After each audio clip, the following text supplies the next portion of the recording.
Hola, hola, ¿cómo están? Buenas noches, son las 11:01 ya de la noche. Hoy es el martes 23 de enero, yo soy Mijael Garrido Leca y hoy día vamos a tener dos entrevistados de lujo. Vamos a conversar primero con Pedro Cateriano, que ya está con nosotros aquí en la mesa, sobre varios temas básicamente constitucionales y a raíz de lo que pasara en las últimas semanas del mes de diciembre con esta posible vacancia al presidente, vacancia en la que Pedro Cateriano tuvo una voz importante pues para enfrentarse a esta posibilidad con argumentos que ahora vamos a conversar, y luego vamos a conversar con el congresista Edwin Vergara, básicamente porque él está en la Comisión de Reconstrucción y aunque ustedes no lo crean, si es que no lo han visto todavía, se está desbordando el río Rímac en Chosica, cuando ni siquiera se había terminado de limpiar el desmadre que se generó por el niño costero el año pasado y ya estamos con otro desborde encima. Entonces creo que hay que revisar ahí cómo es que hemos no avanzado, creo que habría que decir.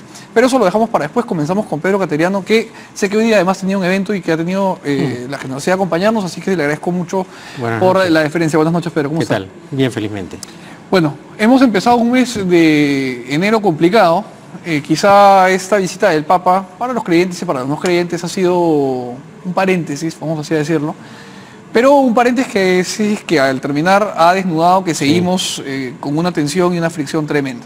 Sí. Y conversábamos antes de entrar al aire que a usted todavía le preocupa, y de hecho es una preocupación que tiene Asidero en ya un anuncio de nueva vacancia, que el Congreso vuelva a intentar vacar al presidente siguiendo este camino nuevo, digamos, porque nunca se había dado en la historia del Perú formalmente, ¿no? Porque con Billinghurst y con Rivagüero fue una cosa distinta. Con Fujimori, ¿no? Bueno, claro, Fujimori estaba en otro país, ¿no?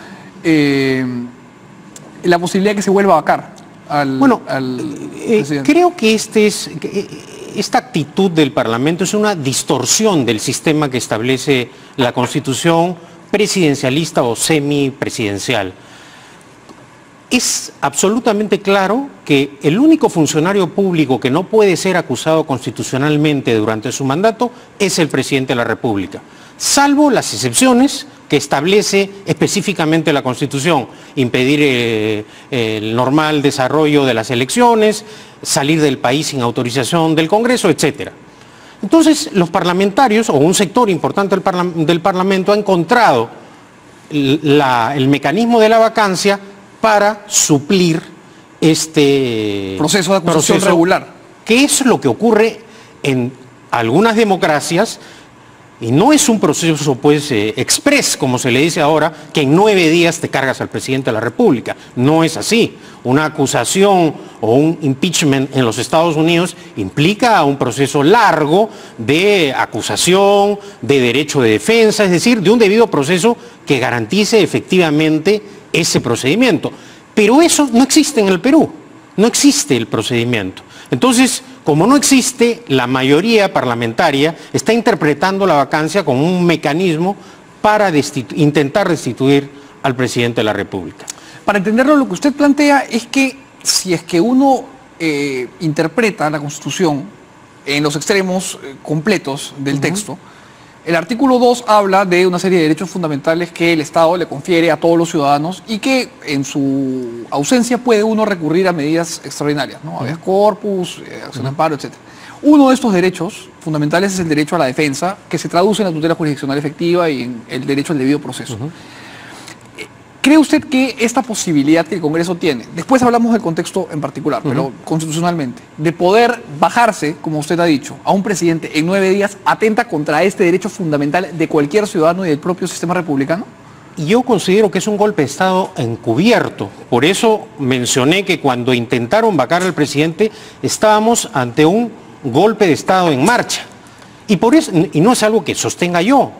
Actualmente la Comisión Interamericana de Derechos Humanos ha presentado una consulta ante la Corte Interamericana, precisamente evaluando la actuación de algunos congresos en América Latina que han tenido esta tentación totalitaria como nuestro Parlamento. Hablan del caso de Brasil especialmente, ¿no? De Brasil, de Paraguay, Honduras. ¿no? De Honduras, países en los cuales, no teniendo mayoría parlamentaria propia el presidente, el Congreso declara la vacancia. Y hace esta consulta para que la Corte Interamericana interprete si estas acciones que llevan adelante los parlamentos se encuadran dentro de la Convención Interamericana de la cual formamos parte nosotros. Justo en pantalla tenemos esta solicitud de opinión consultiva que menciona Pedro Cateriano. Y la verdad es que a mí me parece que lo que usted hace diciendo esto es un gesto de alerta. Honradez, además intelectual, porque tengo entendido que usted defendió, como todos vimos, la no vacancia, pero que luego quedó bastante decepcionado por esta percepción de trueque que se sucedió días después de que se salvara, digamos, el régimen del presidente Kuczynski y el mandato. Sin embargo, está usted sustentando intelectualmente la posición posteriormente al indulto, sin que la desazón que le pueda haber generado el indulto altere sus argumentos iniciales, cosa que me parece a mí intelectualmente válido. Porque es sumamente grave para un país que se concrete un golpe de Estado. Y hay que atajar esta tentación totalitaria del fujimorismo y del sector aprista representado fundamentalmente por Alan García. Creo que hay que además mandar señales al exterior de que el Perú es un país civilizado.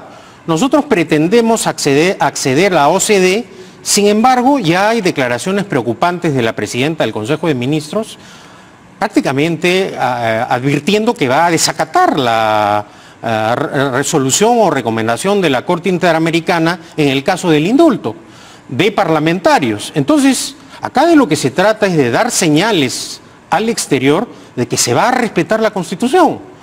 Si el señor Kuczynski ha cometido delitos, será investigado y acusado constitucionalmente al finalizar su mandato, como ha ocurrido con todos los expresidentes. Y en el fuero que corresponde, ¿no? Y en el fuero que corresponda, naturalmente. Cuando el expresidente Toledo o el expresidente García se vieron involucrados en escándalos, ¿a alguien se le ocurrió pedir la vacancia por incapacidad moral permanente? No. Este es un criterio político que ha tratado de impulsar el fujimorismo y cierto sector del aprismo con fines políticos partidarios. Pero en este momento lo que interesa es hacer un análisis y una interpretación de la Constitución. Porque de otro lado entraríamos a un terreno en el cual también se han lanzado apreciaciones constitucionales que carecen de fundamento. Es decir, el Congreso quiere destituir al presidente, o un sector importante del Congreso quiere destituir al presidente, pero si el presidente y sus vicepresidentes renuncian, no quiere ir a elecciones. Y es que hacen una interpretación particular de la Constitución. Ellos quieren que solo se produzcan elecciones presidenciales y vicepresidenciales. Yo hago la siguiente pregunta. Entonces, la Constitución que garantiza a los vicepresidentes postular al Congreso, ¿a qué Congreso podrían postular? Si los congresistas en esa situación pretenden mantenerse en el cargo. Entonces, la Constitución hay que interpretarla en su conjunto. El diseño constitucional no está establecido para realizar elecciones presidenciales en un momento y en otro las parlamentarias. Ahora, pasando a la otra orilla y tratando de darle la vuelta al argumento como un ejercicio dialéctico, quien interpreta la Constitución de manera literal podría decir, a ver, ¿cómo podría aquí haber un golpe de Estado si la Constitución aquí perfectamente faculta al Congreso para hacer exactamente lo que iba a hacer? Claro, yo entiendo que la Constitución y que el derecho no necesariamente debe interpretarse como dicta exactamente al milímetro la norma, y que a veces hay que tener interpretaciones pues un poco más amplias. Pero también hay juristas de primer nivel además que sostienen que la interpretación debe ser exacta a la letra. Entonces, bajo esa lógica se podría decir que no se puede configurar un golpe de Estado si es que el Congreso está actuando bajo los cánones que la propia Constitución le permite. Claro. ¿Qué es lo que desbarata la Corte? Pero igual leo la que además es algo que no solamente sostengo yo, otros constitucionalistas también coinciden con mi punto de vista, y a nivel internacional este asunto está siendo debatido precisamente por estas actitudes desmedidas de parlamentos, no solo del Congreso peruano, sino de parlamentos en otros países. Por esa razón creo que no es viable o no debería ser viable desde el punto de vista constitucional este nuevo intento de vacar al presidente de la República. Ahora, ahí nos enfrentamos con una paradoja, que es que la inviabilidad práctica del uso de este dispositivo legal pasa por una reforma, por una enmienda en la Constitución, ¿no? Habría que cambiar este artículo de la Constitución, enmendarlo a través de uno de los procesos que la propia Constitución recoge en sus últimos artículos. Pero ahí tenemos un problema, que es que difícilmente el Congreso, con una mayoría establecida, va a entregarle al presidente la posibilidad de navegar el resto del mandato sin tener la posibilidad de la amenaza, ¿no? Bueno, se dispararía el pie del Congreso, pero no sé si el TC tendría en este caso que actuar. En este caso, de producirse un nuevo intento de vacancia al presidente, el presidente de la República tiene la posibilidad de recurrir también a la Comisión Interamericana y a la Corte Interamericana. Y estando ya en proceso esta consulta de la Comisión ante la Corte, podría tranquilamente la Corte Interamericana, ante un requerimiento formal del gobierno del Perú, adelantar un pronunciamiento respecto de esta consulta que le ha formulado la Comisión Interamericana de Derechos Humanos. Ahora, le hago una pregunta netamente procesal. Sí. La Comisión y la Corte podrían pronunciarse en caso de que el presidente se viera imbuido en un nuevo proceso de vacancia, correcto. Pero hemos empezado la conversación diciendo que el Congreso puede gatillar todo esto en 9 días. Bueno, eso es lo que intentó la vez pasada, ¿no? Ojalá no vuelva a acontecer. En el caso de que vuelva a darse, ¿en 9 días podría actuar la Corte? Bueno, hay dos caminos, ¿no es cierto? Uno, el de la Comisión Interamericana, en donde el presidente tiene derecho a hacer uso de todos los instrumentos legales para defender el sistema democrático y su investidura presidencial. Y otra vía, la aplicación de la Carta Democrática, que no llegó a concretarse la vez pasada, aunque el secretario general de la OEA envió a 2 observadores para que apreciaran exactamente el debate parlamentario. O sea, que sí hay esos instrumentos. Pero creo que ese sería el peor escenario internacional para el país. Y precisamente debemos exhortar responsabilidad al Parlamento en su actuación. ¿Qué cosa es lo que queremos? Inestabilidad política que conduzca al país al caos institucional, o dentro del caos constitucional, en la medida de lo posible, llegar al final del mandato. El pueblo elige por un tiempo determinado, por un mandato al presidente. Y a su vicepresidente. Y a sus vicepresidentes. Y tienen que cumplir ese mandato. Creo que eso es lo que es la esencia de la democracia, el voto. Ahora, lo que usted plantea es una situación que colocaría al presidente en una situación que por lo menos es paradójica, porque si es que hubiere alguna intención de desacatar lo que la Corte diga con respecto al indulto, la única posibilidad que tendría el presidente frente a un eventual pedido de vacancia sería recurrir al mismo sistema que acaba de chotear. Entonces se colocaría el presidente en una posición especialmente peligrosa. De no hacer caso a una orden imperativa. Y es algo que yo he hecho notar en las últimas semanas. Por esa razón, el presidente tiene que ser respetuoso de la Constitución y la ley. Y la mentira no es una buena forma de aplicar la Constitución y la ley. Cuando se refiere a la mentira, ¿a qué parte se refiere en concreto? Yo creo a la falta de transparencia del presidente en todo el proceso del indulto al ingeniero Fujimori. Proceso en el que usted estuvo muy cerca, no políticamente del presidente, pero fue, digamos, una de las voces que más alto se alzó en contra de la posibilidad de vacancia utilizando esos argumentos. Exacto, pero tú mismo lo acabas de plantear. Va a estar en un disparadero Kuczynski. Por un lado, su primera ministra anuncia que va a desacatar las resoluciones la resolución o recomendación de la Corte en el caso de que ésta objete el indulto a Fujimori. Y de otro lado, ante un eventual pedido de vacancia del Congreso, la vía que va a tener para defenderse el presidente va a ser la Corte Interamericana y la Organización de Estados Americanos. Entonces, creo... Una paradoja importante ahí, ¿no? Claro que sí. Ahora, el presidente ha dicho en más de una oportunidad, en varios decibeles distintos, que no hubo ningún trueque, que estos votos que Kenji lideró hacia la abstinencia del voto, que finalmente le permitieron mantenerse en el cargo, fueron fruto prácticamente del azar. Evidentemente hay una porción mayoritaria de la población que no ha creído en esto, y eso lo reflejan las encuestas, y hay bastantes voces que han estado muy metidas durante este proceso, incluyendo la suya, que han señalado que tampoco creen que esto haya sido así. Usted ni siquiera le da el beneficio de la duda al presidente. Bueno, y además hay evidencias y pruebas.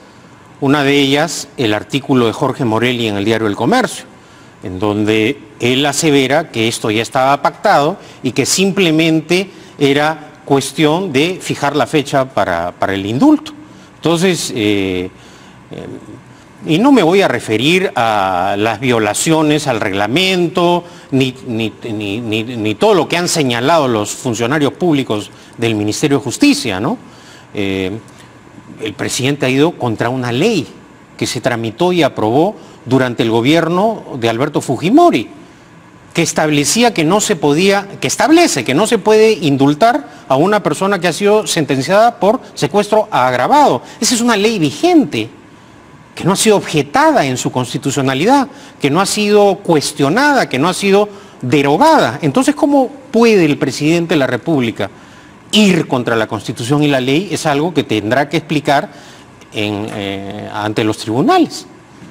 Ahora, ¿cree usted que este pedido del que el Frente Amplio ya ha hablado, de presentar una nueva moción de vacancia, prospere? Porque le hago la pregunta, estuvo con nosotros la semana antepasada Jorge Castro, que representa al Frente Amplio, y nos dijo que, de acuerdo con lo que habían conversado y con Marco Arana, habían acordado presentar una nueva vacancia.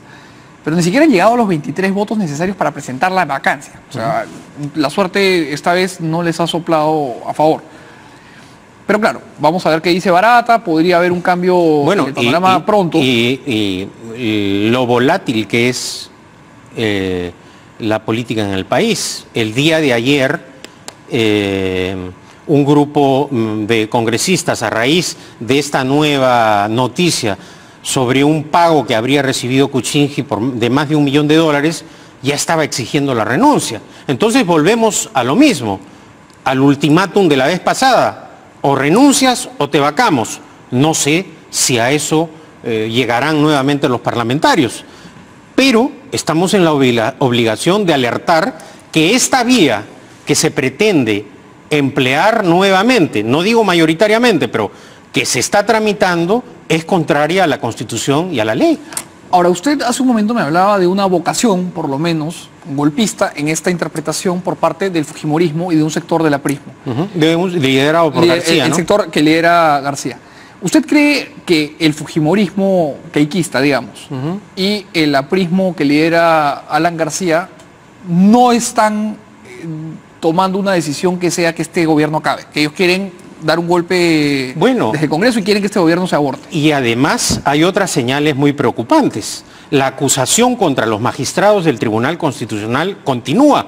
Creo que el presidente del Congreso ha señalado que esto pasaría pronto a la Comisión Permanente. Es decir, también en este caso el Congreso va contra la Constitución. Es claro que los magistrados del Tribunal Constitucional, al igual que los congresistas, tienen inmunidad.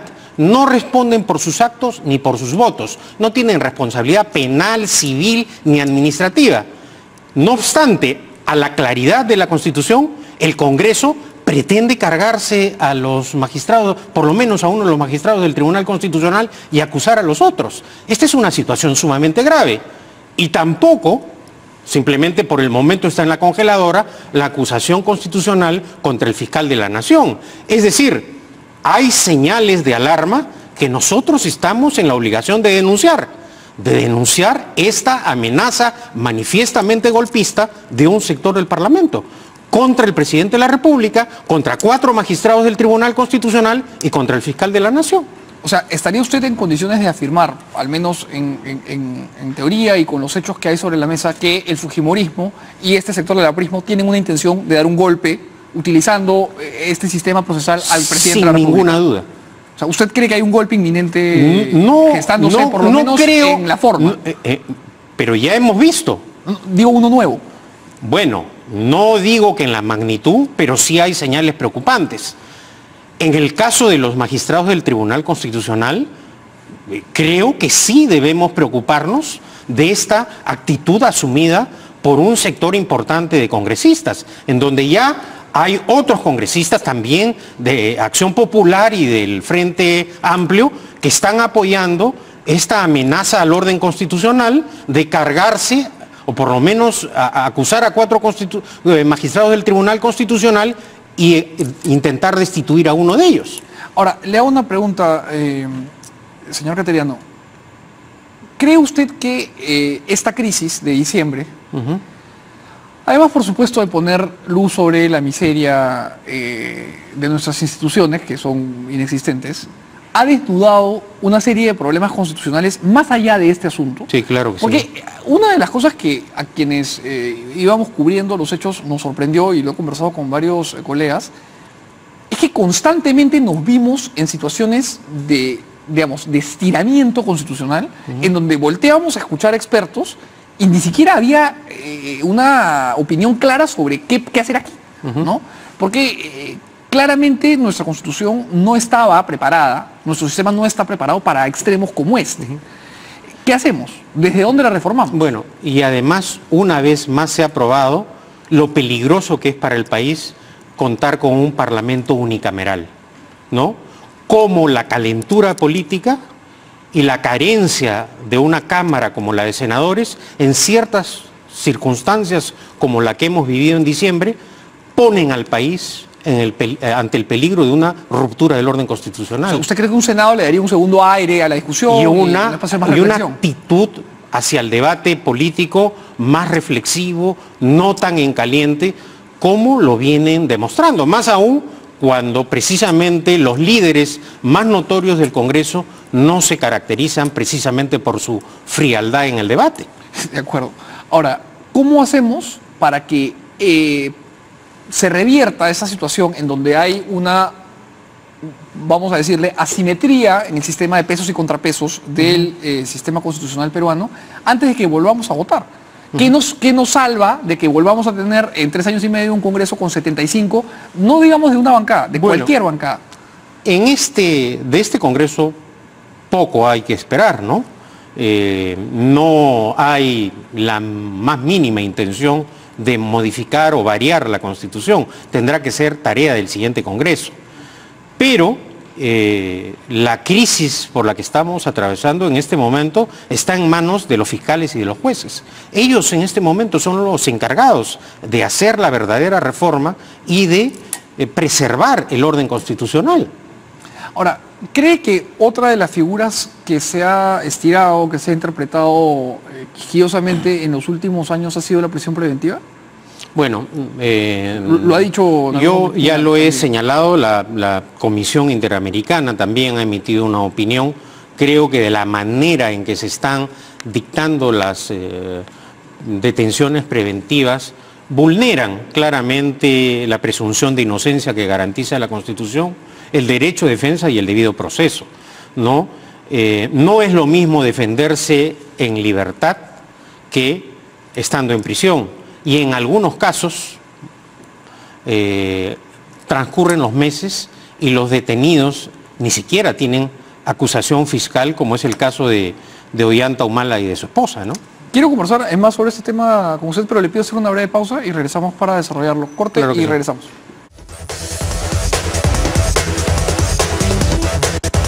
Hablábamos de las prisiones preventivas, de cómo se han utilizado últimamente, pero esto hacía yo la pregunta antes de ir al corte a la luz de las declaraciones que hemos conocido que dio Marcelo Odebrecht y que tanto El Comercio como IDL Reporteros ha publicado el día de hoy, que son declaraciones que vuelven a poner el ojo de la tormenta encima de nuestros políticos. ¿Qué opina usted de lo que ha dicho el señor Odebrecht? Bueno, él ha ratificado y ha empleado, creo, si no me equivoco el término, con certeza he apoyado a los principales candidatos, a Humala, a Alan García, a Keiko Fujimori y a Kuczynski. Entonces, los que tenían, y a Toledo, y los que tenían duda pueden escuchar el audio, ¿no? Naturalmente los que no quieren analizar la verdad de lo acontecido recurrirán a las monotemáticas muletillas de los defensores de las personas que niegan haber recibido esos apoyos. Ahora, hay una estrategia que claramente ya está en marcha por parte del señor Odebrecht, de empoderar sistemáticamente a Barata para que sea él quien pueda dar la estocada o salvar de dar la estocada a quien corresponda, porque en prácticamente cada respuesta de Odebrecht, él dice efectivamente tengo certeza, tengo esta intuición, tengo esta idea, recuerdo esto, pero consulten con Barata. ¿Cree usted que esto es un genuino interés del señor Odebrecht de conferirle a Barata la autoridad? ¿O lo que hay es más bien una estrategia de darle a Barata la posibilidad de comprar más tiempo y que Odebrecht pueda terminar de liquidar activos? Ahora, yo no sé si Barata va a rectificar a Marcelo Odebrecht, ¿no? Claro, porque ahí lo va a poner en aprietos a Odebrecht. Quiere decir entonces que Odebrecht mintió. Lo concreto es lo siguiente. Los procedimientos, la manera, es decir, la forma en que Barata operaba en Lima, claramente no la tenía Odebrecht, según sus declaraciones. Él sabía que daba esos apoyos Barata, pero la forma en que dio los apoyos, con qué personas, a quienes les entregó esos dineros, eso naturalmente lo tiene que decir Barata. El único caso en el cual da señales es precisamente en el del expresidente Humala, porque fue un pedido que le hicieron a él en el Brasil. En los otros casos, Barata le daba cuenta. Por esa razón, cuando Barata le señala a Odebrecht el tema de Keiko Fujimori, para evitar el problema, él dice aumentar a Keiko y anota 500, porque creía que apoyando a Humala los fujimoristas se podían resentir. Ahora, en ningún momento Barata ha señalado que le ha dado el dinero a Keiko Fujimori o que le ha dado el apoyo económico a Alan García. No hay ninguna declaración. Lo que ha señalado Marcelo Odebrecht, es que sí ha apoyado las candidaturas, y la persona que va a dilucidar cómo se entregaron esos apoyos económicos y a qué personas tendrá que ser Barata. Ahora, y para conectar un poco este asunto con el último tema del que quería hablar antes de que pueda yo ya dejarlo ir, es el tema del club de las constructoras, que ha vuelto a cobrar mucha importancia, sobre todo después de la tormenta de diciembre, que había un poco amainado este tema, ha vuelto a ponerse sobre la mesa. ¿Qué opinión le queda sobre lo que ha sucedido y sobre lo que parece empezar a configurarse como una situación en la que se están constatando precios? Bueno, creo que las investigaciones recién se han iniciado. Sorprende, no por que sea injusta la liberación de estos empresarios, sino por la manera en que actúa el Poder Judicial, que en algunos casos la detención preventiva la aplica de una forma y a otros de otra. Pero en todo caso creo que hay evidencias preocupantes que obligan a la justicia a profundizar estas investigaciones, naturalmente. Ahora, lo que conversaba yo ayer aquí en este programa sobre este tema es que el tinglado legal que se ha utilizado para perpetrar esta posible colusión sigue vigente. Y no hay una vocación, por lo menos manifiesta, en ninguna bancada por revisar las leyes y los sistemas regulatorios que han permitido la cuchipanda que hoy estamos empezando a conocer. Bueno, pero esa no es una actitud que deba sorprendernos. El actual Parlamento, por ejemplo, se ha negado a tipificar como delito las donaciones ilegales para las campañas electorales. Ha sido tal el escándalo, varios de los congresistas han acusado a determinadas personas de haber cometido delito por haber recibido aportaciones ilegales a las campañas electorales. Sin embargo, el Parlamento se ha negado a tipificar como delito la percepción de donaciones ilegales en las campañas electorales. Entonces a mí no me sorprende esta actitud irresponsable del Parlamento. De acuerdo, y termino por el comienzo. El fujimorismo hoy por hoy enfrenta lo que parece ser una crisis de identidad o de continuidad de su mayoría solvente de 71 miembros, ¿no? Y digo esto por Kenji, ¿Cree usted que esta pelea responde a un criterio real o que es una cuestión de recreo que va a terminar pronto de decantarse y que no pasó nada ahí? Prefiero no especular y esperaré los resultados finales como la mayoría. Pero creo, una vez más, que el fujimorismo no ha demostrado una vocación y convicción democrática en su conducta, ¿no? ¿Por qué? Se lo digo porque ha participado de procesos electorales, ha participado además de un congreso y bien que mal ha encauzado su participación política dentro de las normas. Precisamente por esta clase de actitudes, como por ejemplo haber intentado vacar al presidente al margen de la Constitución y la ley, la manera selectiva en que investiga. ¿Por qué la señora Keiko Fujimori no ordenó al Parlamento investigar a Joaquín Ramírez? Con la misma energía que ordenó a sus parlamentarios que nos investiguen a los exintegrantes del anterior gobierno. ¿Por qué esta protección de Keiko Fujimori a Joaquín Ramírez? Entonces son actitudes naturalmente antidemocráticas. Para los adversarios todo y para los amigos nada. Cuando dice usted esto, creo que me permite hacerle una pregunta sobre el tema anterior de las constructoras. Es que usted ha encabezado, por lo menos, el ala, vamos a decir, ejecutiva del Poder Ejecutivo, que es el gabinete. Mientras fue usted presidente del Consejo de Ministros, quizá como ministro de Defensa tuvo menos visión macro, ¿no?, del tema, pero cuando fue presidente del Consejo de Ministros, estas licitaciones y esta situación en la que un grupo de constructoras venía pues ganándose prácticamente a dedo las obras, ya venía dándose. Y esto, claro, no nació ahí, venía de antes y continuó luego. ¿No hubo ninguna percepción por parte de su gabinete o de usted mismo como presidente de que algo raro estaba sucediendo ahí? Yo recuerdo el caso de la línea del metro, Sí. en donde dos constructoras quedaron precalificadas técnicamente, Odebrecht y el consorcio español-italiano y COSAPI.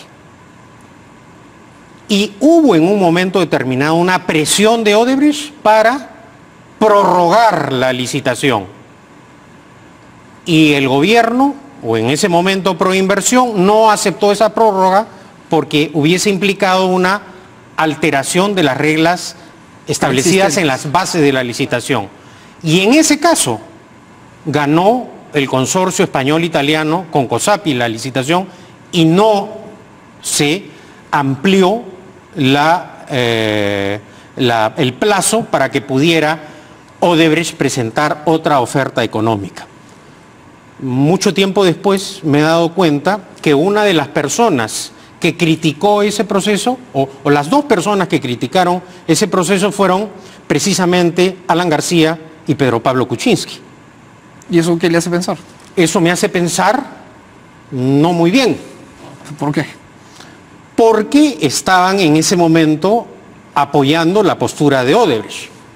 O un tema que yo no he seguido de cerca, como es el gasoducto. ¿Cuál es la defensa de Alan García? Que su propuesta era la más baja, la más barata. ¿Cómo obtuvo Odebrecht el proyecto del tren eléctrico durante el gobierno de Alan García?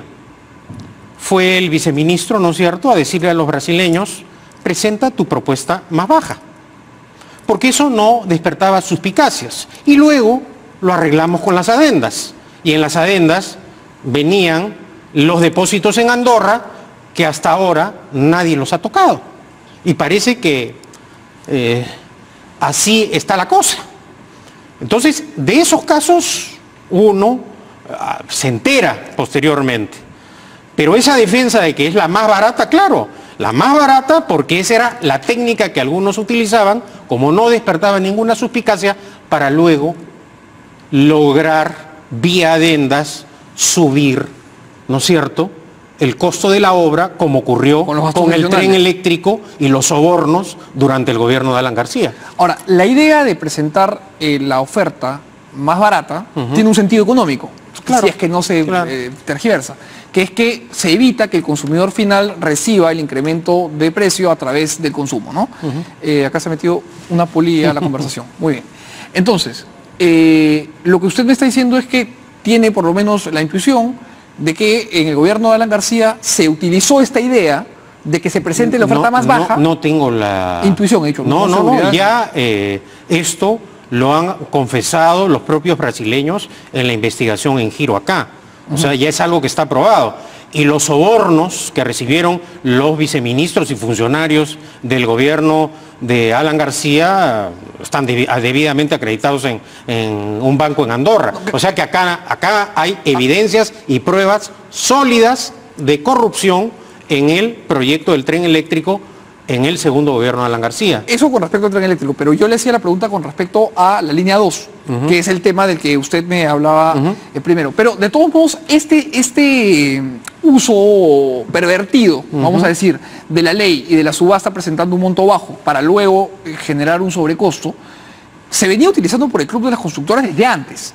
Y claro, yo me imagino que ahora, a la luz de la información que está sobre la mesa, usted puede mirar la información que conoció de manera privilegiada siendo primer ministro y no solamente encontrar esta coincidencia que me ha mencionado, sino ver alguna serie de hechos que pueden despertar suspicacia. Lo que pasa es que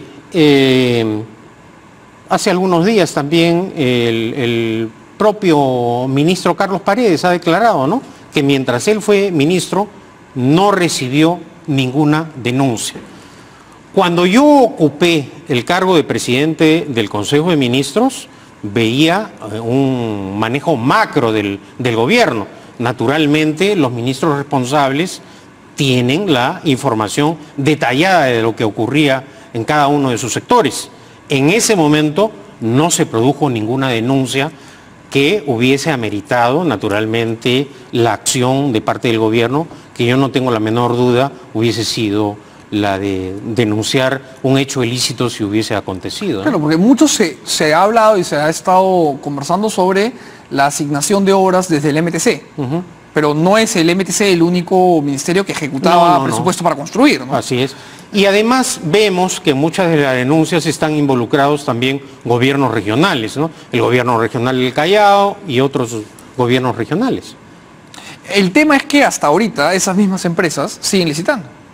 Sí, y el Parlamento no ha tomado ninguna medida legislativa, como lo señalas, para variar la condición jurídica de las contrataciones. Y si ese sistema de contratación con el gobierno central sigue pervertido, en los gobiernos regionales la situación es absolutamente trágica porque ni siquiera nos enteramos. Digo, las autoridades centrales aquí lo que pasa el sistema sigue pervirtiéndose. Lo que pasa es que esa debería ser una tarea de la Contraloría General de la República y también del Parlamento.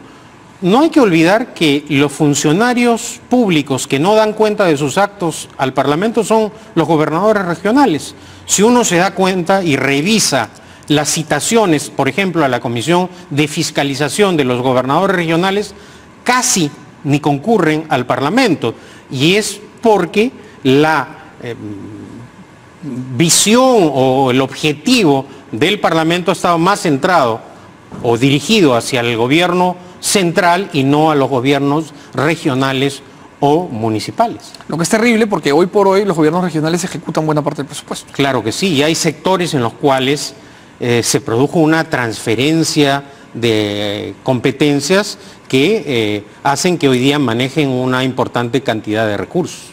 Bien, ha sido un gusto conversar con usted. Muchísimas gracias por su presencia.